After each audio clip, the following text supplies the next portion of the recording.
If you want to save a ChatGPT conversation as a PDF file, this tutorial will show you the fastest way to do it in just a few simple steps.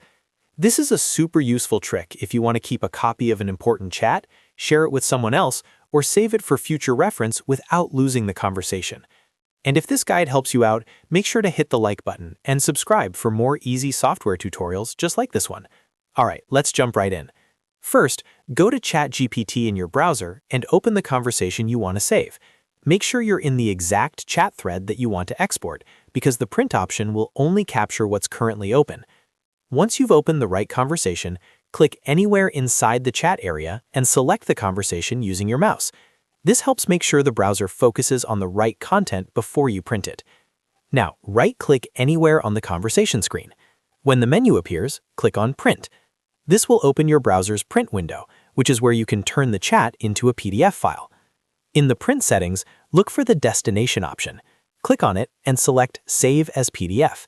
This tells your browser that instead of printing the conversation on paper, you want to create a PDF version of it. You may want to check the layout settings, margins, and pages preview before saving, especially if your conversation is long.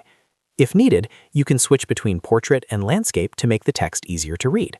Once everything looks good, click Save. Choose where you want to store the file on your computer, give it a clear name, and then click Save again. And that's it. Your ChatGPT conversation is now saved as a PDF file. This method is quick, free, and works great whether you need to archive chats, share instructions, or keep a record of a useful prompt.